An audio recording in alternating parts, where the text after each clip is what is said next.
Today at 6, disruption for millions as last-minute talks fail to avert the biggest rail strike in 30 years. There'll be 3 days of walkouts tomorrow, Thursday and Saturday, but the travel misery will last all week. Only about a fifth of services will run on strike days, and some areas will have no trains at all. The RMT union says these strikes are just a start. They're prepared to intensify their campaign.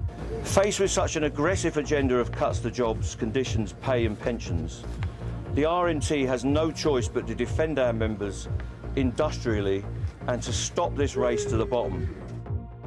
If we're able to bring those modern practices into the way we do and run the railway, that could save hundreds of millions of pounds, and that could be transferred into savings and a better pay offer we could put on the table.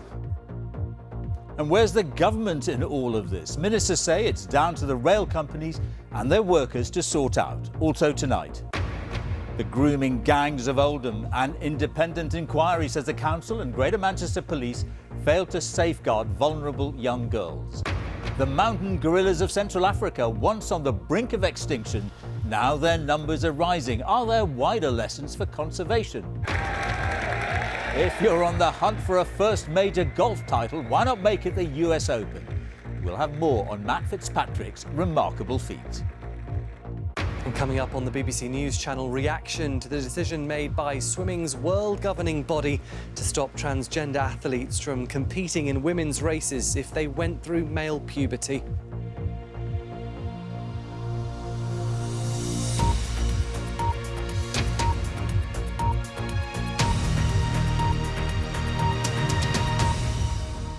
Good evening and welcome to the BBC's News at 6. Britain is facing its biggest rail strike in 30 years, with significant disruption to services across England, Scotland and Wales. Last-minute talks between unions and rail bosses failed this afternoon. The strike action begins tomorrow and will continue on Thursday and Saturday. Network Rail says passengers should only travel by train if necessary. Now, the extent of the likely disruption is shown by this official map. The red lines show where limited services will operate, but many areas, as you can see, will have no services at all. The dispute between the Rail, Maritime and Transport Workers Union and the companies which run Britain's railway centres on pay, job losses and changes to workers' terms and conditions. The RMT says it is prepared to take industrial action for as long as it takes, warning there could be industrial action for the next 6 months. The rail companies argue that any improvement on pay could only come with unions agreeing to greater efficiency and modernisation. Our transport correspondent Katie Austin reports.